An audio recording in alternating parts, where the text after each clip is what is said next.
Esta é a história do dia da Rádio Observador. Os juros sobem, mas continuamos a jantar fora às sextas-feiras?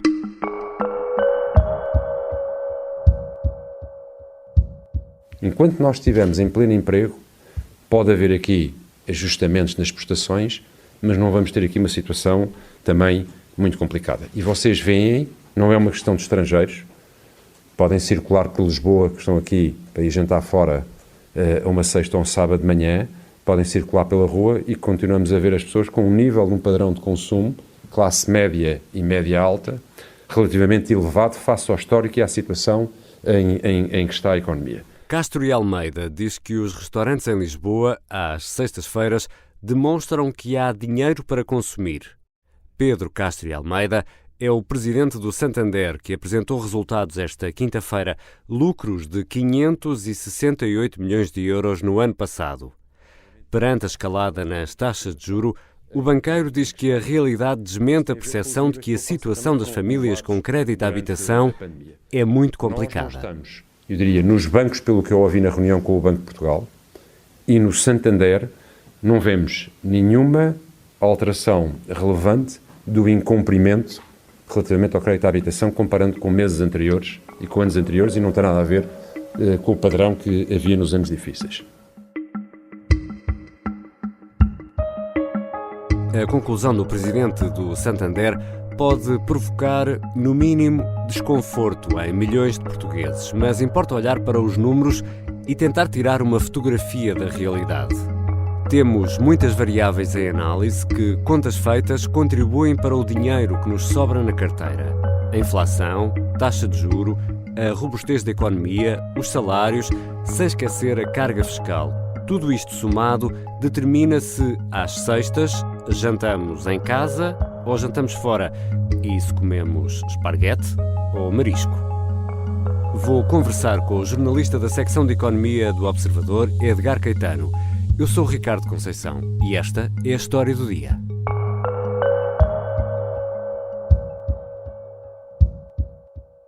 Bem-vindo, Edgar. Obrigado pelo convite. Hoje é sexta-feira, não sei se vais jantar fora, mas... Talvez aqui no quintal. Talvez. Vamos deixar isso para outra conversa. Vamos aqui falar de números e neste momento as pessoas que nos estão a ouvir estão a pensar números, conversa tão chata, mas Edgar, vamos fazer aqui uma promessa de que esta conversa é sobre números, mas não vamos ser chatos, está bem? Prometes? Combinado. Quando pensamos no dinheiro que temos disponível para o mês, temos de ter em conta que fatores? O primeiro fator que nós temos de ter em conta é se temos emprego ou não. Exato. E isso é o principal. Taxa de desemprego, por exemplo. Ou taxa de emprego. Depois temos de pensar sobre o que é que conseguimos comprar com o nosso salário, depois de gastar aquilo que é a despesa fixa, a nossa prestação de crédito, a nossa renda, qual é que é o nosso rendimento disponível. E com esse rendimento disponível, depois também de pagar os impostos, também é um fator importante, sobra-nos então uma maquia que pode servir para comprar mais ou menos coisas, conforme também evolui o preço dessas coisas. Ou seja, temos de estar atentos a estes números, que às vezes parecem chatos, como a inflação, a carga fiscal, o crescimento da economia, tudo isso contribui para o dinheiro que temos disponível, não é? O que é que sabemos da inflação agora, por exemplo, no mês de janeiro? Temos já a primeira estimativa do INE, que saiu agora há poucos dias e que diz que em janeiro a inflação caiu ou desacelerou para 8,3%. Mesmo assim é alto, não é? Exatamente, quer dizer que os preços continuam a subir e a subir a um ritmo muito elevado, mas é um ritmo que está a desacelerar. Okay, mas não podemos esquecer, mas sobem mais devagarinho. Um pouco mais devagar. É como ir a 150 na autoestrada e passar a 120. Ok. Não é necessariamente devagar. Mas temos de ter em conta também que isto é o índice geral da inflação, que inclui preços da energia. Temos que pensar que, na verdade, há indicações de que a inflação se está a generalizar na economia, por isso é que é chamada inflação subjacente, que é que não tem em conta a energia nem os preços da alimentação fresca, que são mais voláteis. Esse indicador está a baixar, também está a desacelerar e está a cerca de 7%. Ou seja, podemos dizer que uma cadeira está 7% mais cara, é isso? Em relação a janeiro do ano passado. E depois temos o crescimento económico, que foi de 6,7% no ano passado. Isto é, o fecho do ano de 2022, sem recessão, sem queda da economia, significa que nós teremos mais capacidade para podermos cumprir os objetivos relativamente ao ano de 2023. O Ministro das Finanças a dizer que o ano 2022 foi bom.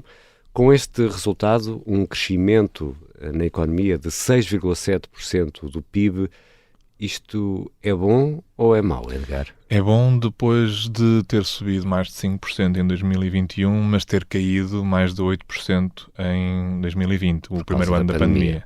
Portanto, ainda estamos a recuperar até certo ponto. Já estamos acima no nível que estávamos antes da pandemia, mas se pensarmos em média nestes anos, ainda estamos num modo de recuperação, digamos. Também faz sentido referir que, quando não se fala apenas em dados do ano, no último trimestre do ano passado, que é um indicador mais rápido, crescemos 0,2%, o que é uma indicação de que a economia, em princípio, não irá ter recessão. Ainda continuando a falar de crescimento económico, ele é importante, Edgar, porque se a empresa que eu tenho ou na qual eu trabalho não crescer, não criar mais riqueza, o meu ordenado não vai subir de certeza. A menos que estejamos a falar de um aumento que não é correspondido por um aumento da produtividade. É preciso que os aumentos salariais sejam sustentados em aumentos da produtividade, senão estamos apenas a criar uma bolha que terá que ser paga no futuro, de certeza. E temos ainda, claro, de falar de taxas de juro. E como fazemos parte do sistema da zona euro e como quem manda na política monetária é o Banco Central Europeu, e como a fórmula encontrada pelos economistas para tentar travar a inflação é aumentar a taxa de juro. The Governing Council today decided to raise the 3 key ECB interest rates by 50 basis points, and we expect to raise them further. A Presidente do Banco Central Europeu, Christine Lagarde, anunciou nova subida esta quinta-feira e em março, também já avisou, vai voltar a subir. Edgar, consegues desenhar aí uma linha imaginária para quem nos está a ouvir para percebermos, afinal, quanto subiu a taxa de referência? Não é bem uma linha, eu acho que é mais uma espécie de estados perante uma montanha. E a montanha, isto é porque nós, em julho de 2022... foi nessa altura que saímos das taxas de juros negativas, que tinham vindo desde 2019, e passámos para zero em julho de 2022, portanto faz ser agora meio ano, e de zero já estamos em 2,5%. Então estamos aqui mesmo a escalar uma montanha, é isso? Isso mesmo. E já explicaste aqui no episódio da História do Dia que as taxas devem começar a estabilizar a partir de março. Ora, Christine Lagarde anunciou nova subida em março. Vamos começar a atingir o planalto? É isso, Edgar? Podemos contar com pelo menos mais 2 subidas da taxa de juros, além da que foi anunciada esta quinta-feira. Já sabemos que em março, a próxima reunião do BCE, serão mais 50 pontos, mais meio ponto percentual.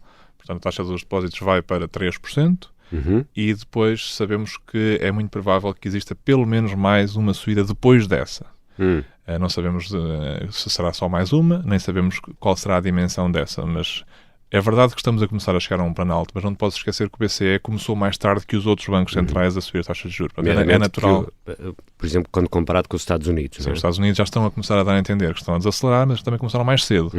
E, portanto, podemos antever aqui que o Banco Central Europeu ainda vai ter aqui mais um processo para continuar e não vai parar por aqui. Já voltamos à conversa com o jornalista Edgar Caetano. Hoje é sexta-feira. Será que ainda conseguimos jantar fora?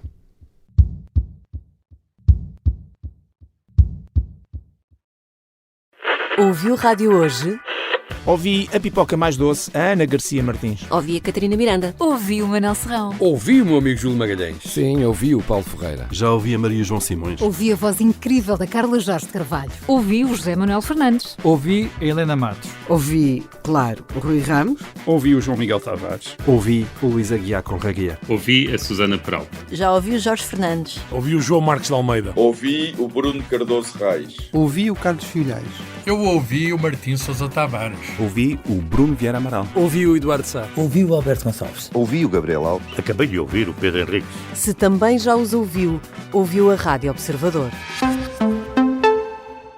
Estamos de regresso à conversa com o jornalista Edgar Caetano, especialista em economia do Observador.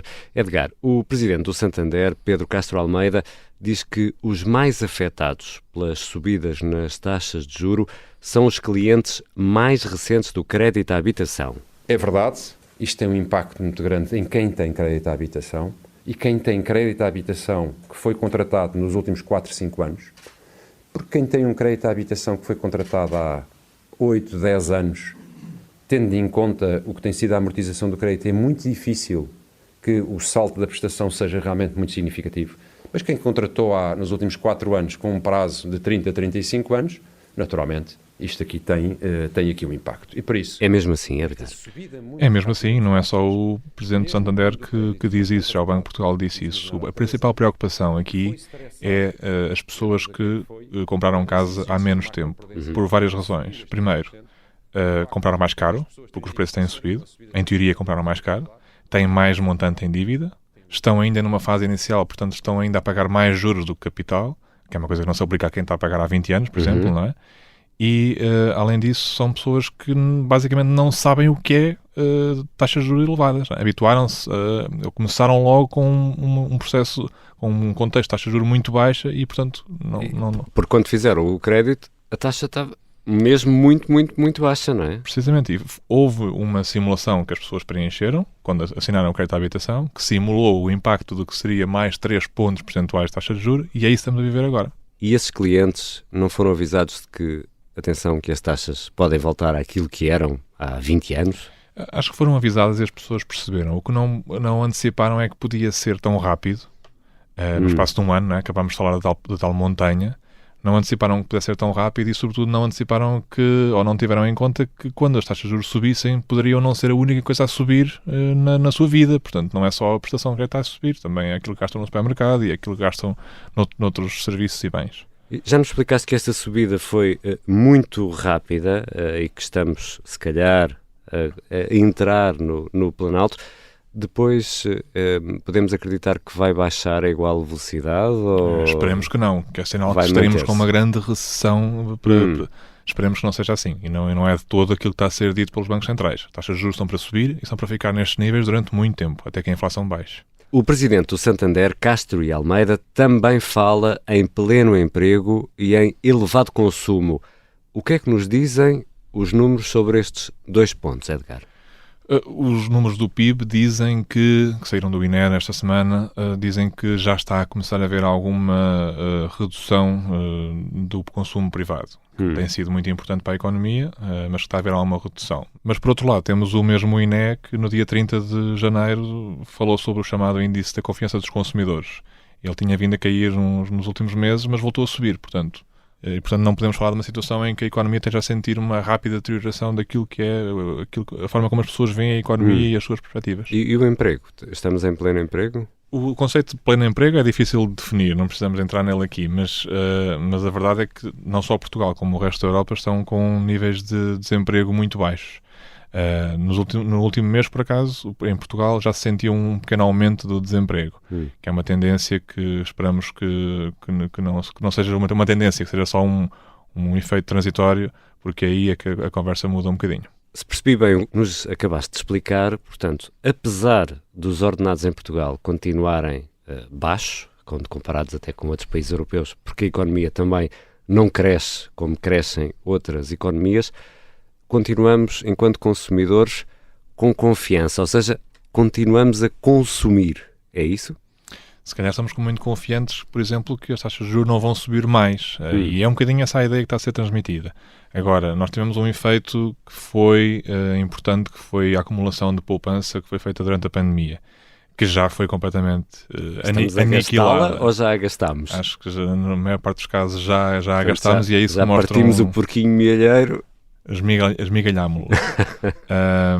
E, portanto, daí é previsível que exista alguma redução do consumo, porque o consumo tem sido apoiado por essa taxa de poupança, por essa poupança acumulada. A verdade é que as pessoas continuam com uma mentalidade positiva, digamos, chamemos assim. O que significa que ou sabem mais do que os economistas que antevêem tempos difíceis, ou então poderão ter que se ajustar daqui a pouco tempo.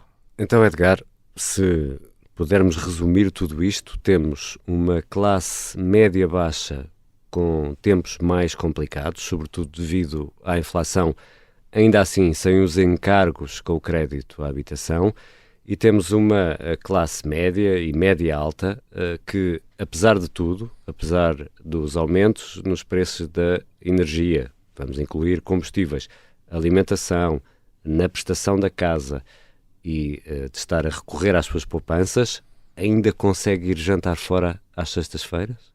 A pergunta é boa e a resposta é complexa. Começaste por dizer que a classe média baixa não tem esses encargos com crédito à habitação e de facto é verdade, não é? Sabemos que quando falamos em aumentos grandes na prestação do crédito, estamos a falar de pessoas que contrataram um crédito à habitação nos últimos anos, o que significa que tiveram que dar entrada, portanto não estamos a falar da classe muito baixa.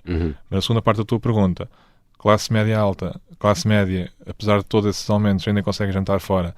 Bem, se calhar também há muitos restaurantes que fecharam, se calhar isso ajuda a que seja difícil obter uma reserva, que foi aquilo que estavas a dizer, que é difícil obter uma mesa para jantar fora ao fim de semana. Se calhar há menos oferta, a procura continua a existir, porque as pessoas também estiveram alguns anos sem conseguir jantar fora e se calhar sentem mais falta disso. Também há o efeito do turismo, que também comem os turistas, ainda bem. Mas a verdade é que estamos a viver um momento de transição que vai demorar alguns meses. Sabemos que as taxas de juros vão continuar a subir. Podem não subir tão rapidamente como têm subido até agora, mas vão continuar a subir e vai demorar algum tempo até que a economia e os salários se ajustem a isso. Obrigado, Edgar. Obrigado, Ricardo. Edgar Caetano é jornalista da secção de Economia do Observador e acompanha habitualmente as flutuações nas taxas de juro. Esta foi a história do dia.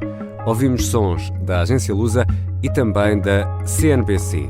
Este episódio contou com a colaboração do jornalista Rui Casanova, a sonoplastia do Artur Costa e a música do genérico é do João Ribeiro. Eu sou o Ricardo Conceição. Até segunda.